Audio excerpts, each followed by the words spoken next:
Now will we see the magic?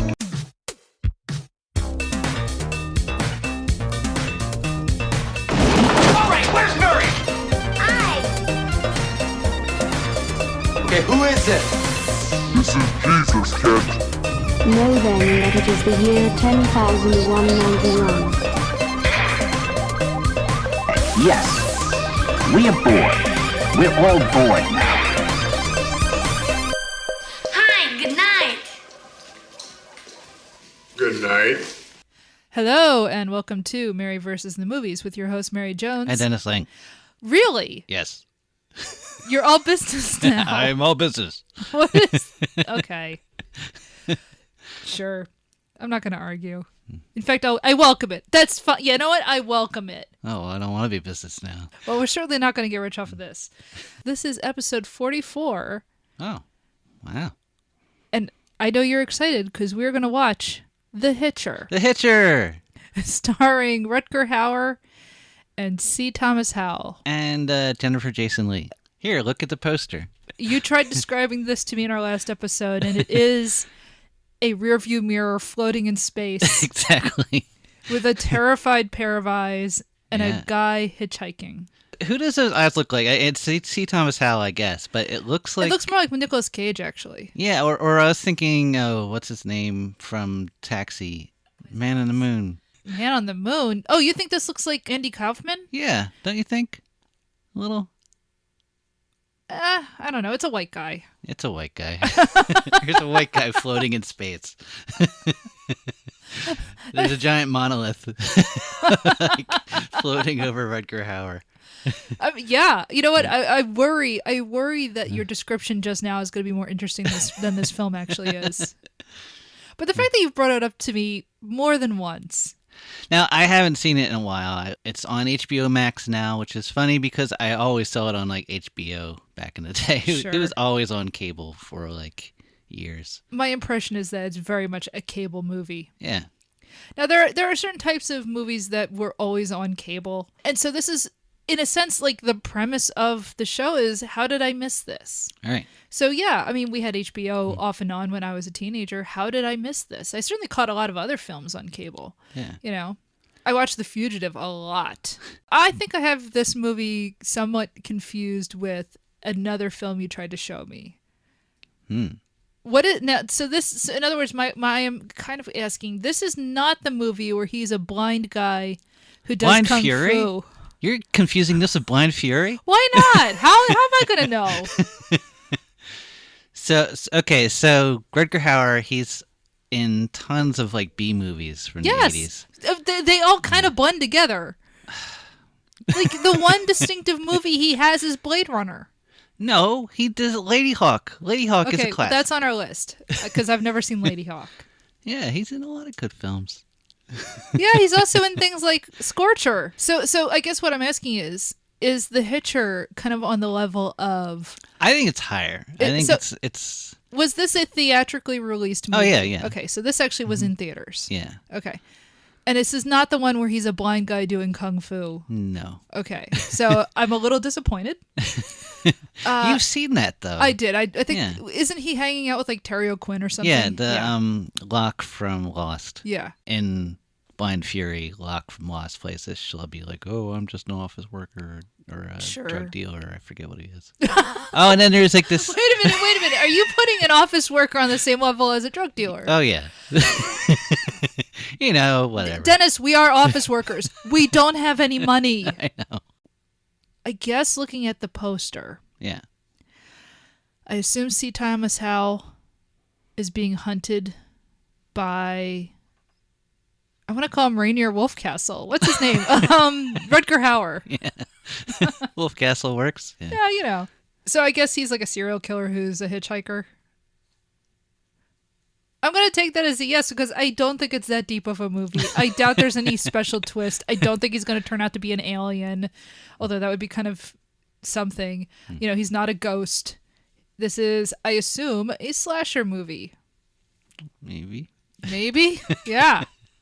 I have a feeling I know what kind of a movie this is. How could you guess that? Oh, I don't know. Really? Does this poster give it away? I don't know. Maybe it's the site of, Wolfgang Ruffman. Or what? Shoot, what is his name? I really do keep wanting to call him Rainier Wolf. That's not right. No. I don't know. Rutger Hauer. Michael Fassbender. Ugh. No. Rutger Hauer in a trench coat. Is he holding a machete? He's holding a thumb out because he's hitchhiking. I really. Oh no, that's funny because in my head, because I briefly looked at this and I did think he was holding a machete. Well, I think if you look at the logo there, it's kind of like it's a very pointy logo. Oh, it is a very pointy logo. It might in the back of your mind you might think knives and pointy things. Have you ever done hitchhiking? Once while drunk. Why did they pick you up? It was in like Ocean City, Maryland, Uh-huh. where like there is no law. So Wow. it's just like I think I was in college at the time, and it's just full of dumb college kids doing dumb things, and I was just going along and doing dumb things. So. I'm always amazed at how common hitchhiking used to be. Yeah. And I've never actually done hitchhiking per se. I have gotten a ride once in a while when I've been stranded at the side of a road, and those are always terrifying. I mean, it's different, I think, when you're a woman. Yeah. And so hitchhiking is not a thing I have ever particularly wanted to do in the way that I have wanted to do things like, I don't know, ride in boxcars, which is also a thing you should not be doing because, Well, plus, like, this is after the 60s and after the Zodiac Killer. He Right. actually did kill a woman, or I think he attacked a woman that way. Attempted to anyway, yeah. So, like, that's a good point. This is all being made, like, after the 60s and 70s, and, like, the 70s just sound like a long murder spree. Yeah, I don't know if Jennifer Jason Leigh and C. Thomas Howell are a couple, or if they have anything like what they have to do with each other. But I'm sure like one of them has to get saved, and at some point Rutger Hauer gets fed into a wood chipper or something. How did you guess the wood chipper ending? I'm just really good at reading tropes. Yeah. So anyway, this is actually it's a remake of a Douglas Sirk movie. It is not. Boy, now A campy remake of a Douglas Sirk film. Look, sometimes I just pick up on a vibe, and sometimes I'm just flying blind. Okay. All right, so shall we go and watch what to me is probably an elevated form of a USA movie? No. I mean, yeah, we should watch it, but no, that's not what it is.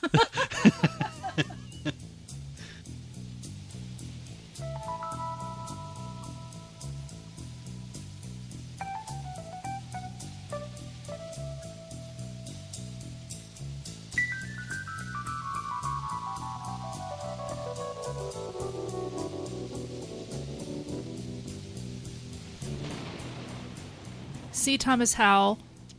C. Thomas run. C. Thomas finally shoot Rutger Hauer with his gun. It wasn't his gun. Well, it was somebody's gun. Possession is 9/10. Okay. So, when we started this podcast, Yep. this is the kind of movie that I really thought we were going to be watching. We've watched a whole bunch of like highbrow stuff, Herzog, Bergman. We've watched some absolute trash like Maximum Overdrive. This is very much what I thought this podcast would be. The kind of really crude, incredibly popular on cable stuff that I just would never be in my wheelhouse to sit and watch. So, congratulations, we finally got there. Yay! So what'd you think? There was no wood chipper. I lied. No, but he does get killed. Yeah. Yeah, you pretty much figured out most of the movie. It's not a deep film. Yeah. It's not hard to figure out. I will say I am a little annoyed at myself that it took me an hour into watching it to finally go, oh, they're taking from Hitchcock. Right. To the point where it's called The Hitcher. Yeah. I saw something about it was partially based on Ida Lupina's The Hitchhiker. Oh, which I have not seen. Yeah, me neither. So, But- oh well, I mean, look, it's I joke that they're ripping off of Hitchcock, but I mean they are in that here is a guy who is on a cross country trip, minding his own business, comes across a maniacal killer who then ends up ruining his life by making him be a man who is hunted by the cops. He's the wrong guy. Yeah. Along the way, a woman comes along to help him out. So, yeah, it's definitely lifting from, the 39 Steps and North by He's even Northwest. chased by a flying machine. Yeah, you're right. He is even chased by a flying machine. Like all the Hitchcock tropes are in there, really. They really are. Yes, it is very much in the vein of, it's just missing a train. It's not a great film. Okay. What? Well, no, look. I can see why it's enjoyable. Yeah. Now, the funny thing is, apparently at the time, like, this is critically panned. It's hated, and Roger Ebert thought it was one of the worst films he'd ever seen. In fact, I wonder if it's in his book, what was it? I hated that. Yeah. Which I should read at some point. He thought this was, like, just the most tasteless and violent film he had to sit through. I'm watching it in 2022, not 1986, and this is pretty tame compared to the violence that you could find in any HBO drama, any film really. It's not. But I have a feeling like he saw a different version than what we just saw. Do you? Because there are cutscenes, there's like beheadings, there's other Where? stuff. Like I was reading about these cutscenes, and I'm wondering like. So is there a more violent version of this? I'm wondering if there is. This is what I saw on HBO back in the day. The version we just watched? Yeah. And really the only blood is the cops killed in the police station. Yeah. And then there's the finger. Everyone remembers the finger scene where he's eating fries and then there's a finger. Right. The movie kind of makes you think that you saw more than you did because, it kind of cuts away a lot. And sure. It's a lot. There's a lot that's implied, and of course, there's her being pulled apart, which we don't actually see. Right. In fact, I believe in my notes I said that the movie was gutless. Yeah.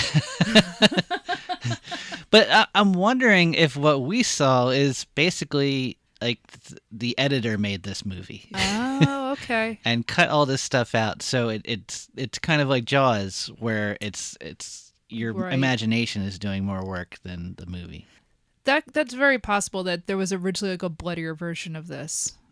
And not only that, there was a third more of the movie than what we saw because apparently it was in widescreen and we did not watch it in widescreen. That was so strange. I mean, what the heck, HBO? It looked terrible. Yeah. Okay. So it really, honestly, again, it's 2022. We have a regular flat screen, We're streaming it through HBO, and yeah, streaming doesn't always bring you the highest quality like a DVD or a Blu-ray or something, but it's fine. But this looked like we were watching like Channel 17 on a Tuesday afternoon when I'm homesick or something. This is grainy. It is in 4:3 ratio, which it obviously was not shot in 4:3 ratio, and everything just looks bad. Yeah. Like, there is one scene where the cop is this one cop is talking to C. Thomas Howell, and the screen is just the cop and then just empty space. And I'm like, I know C. Thomas Howell is probably in the original shot of this. Right. Like, we didn't even get the courtesy of a pan and scan. No. This is just lopped off. This is probably what I saw when I was growing up on HBO because I saw it on an old TV. Sure. And yeah, that's how things were back then. Yeah. So, yeah, I'm a little disappointed that you didn't get to see it, like, however, or that I've never even seen it that way now. So I feel like I should just buy the DVD. Well, no, let's not be too hasty now. I like this movie. I still like this movie. Look, that's fine. As they say on We Hate Movies, it's okay to like a movie. Yeah. You and know? it's not. I know it's not great, but like it's fine. You know what? It reminds me a little bit of Aliens, because like Alien is a genuine great film. I think. Yeah. It's extremely well paced. Yeah, and Aliens is kind of like this is an '80s action at its best, but like it's inane action and stuff for kind of. I mean, like Aliens is better, but like Aliens is a far better film than this. It's slightly better. So what I really like about this film is the three main actors. Like Yeah. I like C. Thomas Howell's like like he's a really good, basically damsel in distress. Yeah. And Actually, no, that would have made a more interesting movie if his character had been a woman.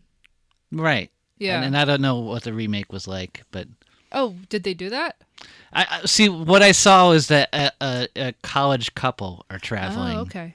So as soon as I saw that, this is slightly different. Whatever Yeah. it is, I don't know how it works, but But so you like to see Thomas Howell? I liked him, and I love Rutger Hauer and anything he does. Like, Sure. even the worst films, like there's just this weird aura about him. Like he's just got this weird intensity. Yeah. That I just love. I'm like, okay, it's like, I like him in this. He's sort of affably evil. yeah, It's like it's not as good as say Bardem is as Anton Chigurh. no, that's a different thing. That's a different like, thing? That's really psychopath. Yeah, That was- like yikes. he's legit terrifying. Whereas Rutger Hauer in this is, he's just kind of smiling as he psychotically kills people. Like I feel like it's his Dutchness that I'm into. It's like because Yeah? he's always in these American films, Yeah. and he's always just slightly off. Like Yeah. there's just something weird about him. Like there's shots where he looks just like Paul Newman. Like there's this kind of No. Paul Newman style. No. He looks exactly like He Paul does Newman. not. The fact is he looks. Absolutely I think he's not. like a doppelganger for Paul Absolutely Newman. not. And I'm just gonna You keep are saying going it until to you Burn admit. in movie hell. There's this scene. I think it was in Blind Fury where he just looked exactly like him. No, All right, agree to disagree. no, we're not agreeing to disagree. You're just wrong. You may as well say that the sky is orange. The sky is definitely orange in some scenes in this movie. It's just the effect talking of about the film. atmosphere, And Jennifer Jason Leigh, Yeah. It's kind of like a side character or something, Yeah. but she really does bring something to it. And this was Yeah. the first movie I'd seen her in, and I was like, oh, she's great. And then every movie I've seen her in since, she's great. So she was Dorothy Parker in that one movie. Oh, okay. Yeah. And I mean, she's in The Hateful Eight.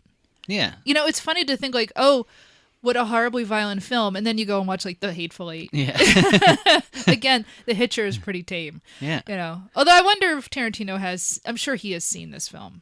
And then like RoboCop is what, like, was it later this year or Yeah, maybe either that or next maybe year? the next year. Yeah. And that is way more violent. Right. It's got hands blown off and Yeah. Yeah. But Sheesh. to be fair, RoboCop is a far better film.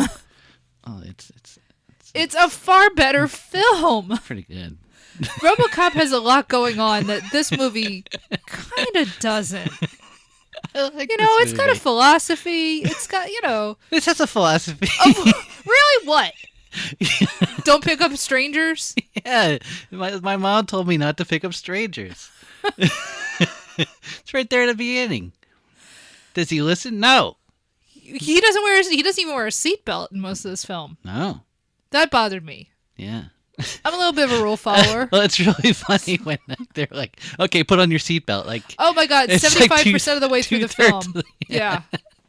And finally, when they steal the cop car, they're like, well, we better put our seatbelts on. yeah, or we'll get arrested. The gist of the film is C. Thomas Howell is some young punk from Chicago who is driving a car from, Chicago Yeah, to San Diego. and he's like in like Arizona or Well, no, somewhere. he's in Texas. Texas. Okay, right, He's definitely following like Route 40. right. Okay, I know that much. He's supposed to be following Route 40 through Texas, and we've done Route 40. Yeah, We've done that route. They are not in Texas. no. No, there are mountains everywhere. No, this is the Texas of the searchers. Yeah, no, exactly.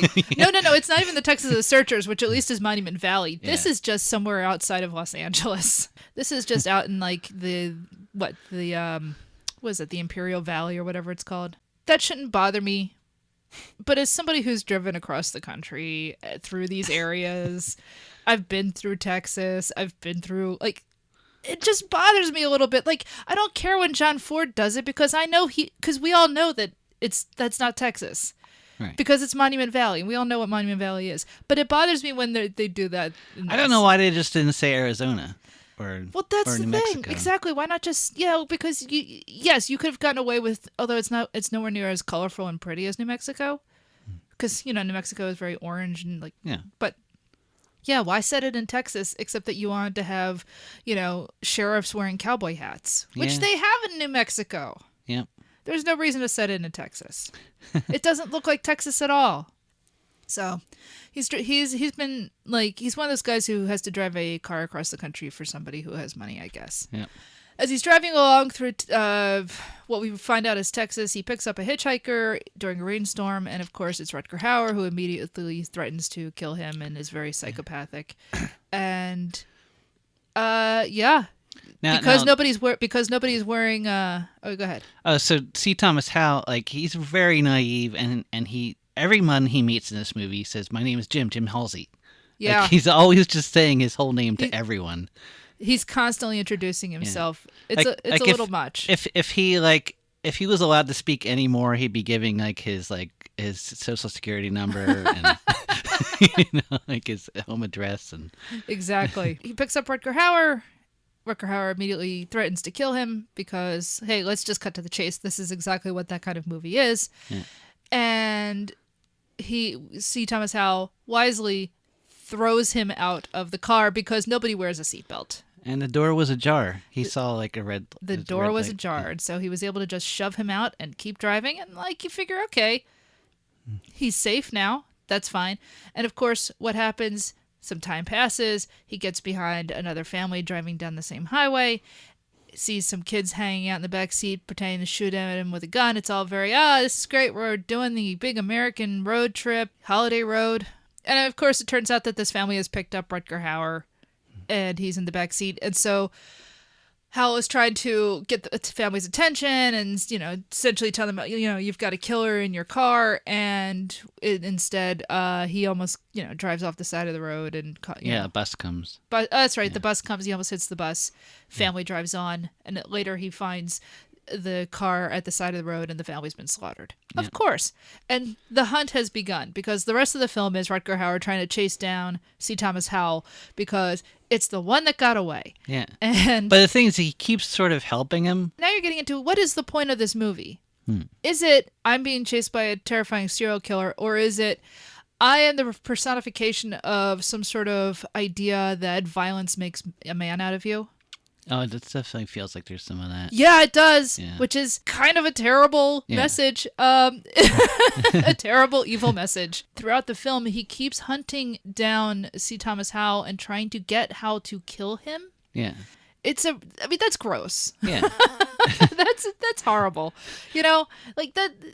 Yeah, I don't know. Maybe Ebert was right. Maybe this is a terrible movie. Now that I'm actually sitting here thinking about it, I'm like, it's not so much that the violence itself was terrible. It's like, what does the violence mean? It means something awful. Well, it is a slasher film. Yeah, it is. I mean, he has a certain borderline supernatural survival. Yeah. He keeps escaping the cops. He keeps, wriggling out of handcuffs. He keeps, escaping prison. He's always ahead of C. Thomas Howell. Yeah. Wherever he goes, it's like he knows where he's going and he jets off there or something. The more you think about it, yeah. Stop thinking. Yeah, this is not a film that benefits from actually thinking about it. Exactly. Stop. I kind of appreciate that, we're watching actual cars get smashed up. We're watching an actual helicopter get shot out of the sky with a pistol. With a pistol. Yes. That's the thing. So at one point, again, because, they're borrowing from Hitchcock, Howell gets arrested a couple of times and taken in by all these sheriffs and escapes and tries to outrun them. And at one point, in a scene that actually, I wonder if Ridley Scott had seen this movie, just because there is a scene where they come over the crest of a hill being chased by cops, and then in front of them rises a helicopter, kind of like in Thelma and Louise. Yeah. And so this police helicopter is also following C. Thomas Howell and Jennifer Jason Leigh, who have stolen the cop car. And driving in the desert off-road in a pickup truck is Rutger Hauer, who then leans out the side of his truck, points his pistol This is not the shotgun. This is a 6-shooter. Yeah. A revolver. And he shoots the helicopter out of the sky. It takes a few shots. So that's stupid. But I admire how stupid. Like there's sort of a purity of filmmaking in that. Like it's so dumb. It could happen. No. Yeah, but what I also admire is the fact that we're watching actual, helicopters and cars fall out of the sky. Because if they made this movie today, Oh yeah, everything would have just been. It would have been Birdemic CGI. Exactly, they wouldn't have bothered to even wreck any cars or any helicopters. None of this, like those were real explosions happening. All of that would have been a cartoon now. Yeah. Like this is not a good film, but what I enjoyed in watching it is that I'm watching actual stuntmen and I'm watching cars get flipped over and I'm watching helicopters get shot out of the sky. And you know what? I appreciate that so much. I miss that from movies. Like, it's not a good movie, and yet, I don't know, man. There is something there that's more watchable for me than a lot of the stuff that comes out these days. I feel like it's a good-looking film. I'm a crank. I feel like it probably would be better looking if it was the widescreen. Well, yeah, I just think the version we watched probably was pretty lousy. Because I think the guy who shot it was like the same guy that did like Road Warrior or something. Do you mean like the that. cinematographer? Yeah. Yeah, that's the thing. Like a lot of you could tell that it could be a good-looking film. There were certain shots that I think were nicely done, and honestly, the pace of the editing in the film wasn't bad either. Earlier today I watched a clip from that Queen. Oh yeah, that Queen movie. The Freddie Mercury biopic that was with Rami Malek, and they showed about a minute and a half clip, and there had to be 82 cuts in this one scene that's just of the band sitting around a table talking, and there are so many fast cuts, and it's just useless editing to make a scene feel more energetic than it actually is. And I'm watching this movie, which is not a great film. But the editing but the editing is so much better paced and more thoughtful, I think, than what I was just watching.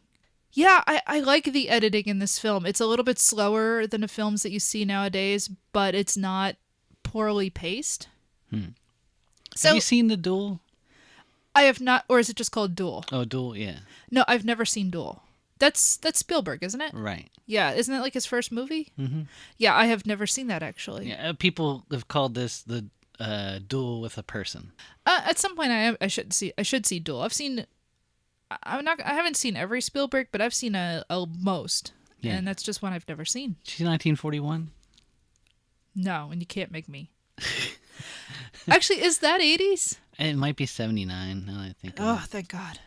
But I guess we can squeeze it in. I've made arguments about the long 1980s. I don't know. How long do I want this decade to be? No, I'm kind of curious at some point to squeeze in 1941. Oh, one last thing I do want to bring up. Oh no. What are you gonna do? What are you doing to me? No. The best thing in this movie, not the best thing in this movie, but the one that just had me howling. What's that? C. Thomas howling. Yeah. Was when Rutger Hauer leaps from the police bus onto the truck that C. Thomas Howell is driving. Oh. And they put in a sound effect that makes it sound like he roars like the MGM lion. It is so absurd. Yeah, that was straight up like Jaws 4. Right. Yeah. That was bad. So I think that's it. I don't know if they actually intentionally put a roar in. I feel like that they slowed down some sound effect and it sounds like a they roar. put in a lion's roar. They definitely put in that's not what happened. Look, you can defend this movie all you want. They put in you made him sound like a cat. No. Yes, they did.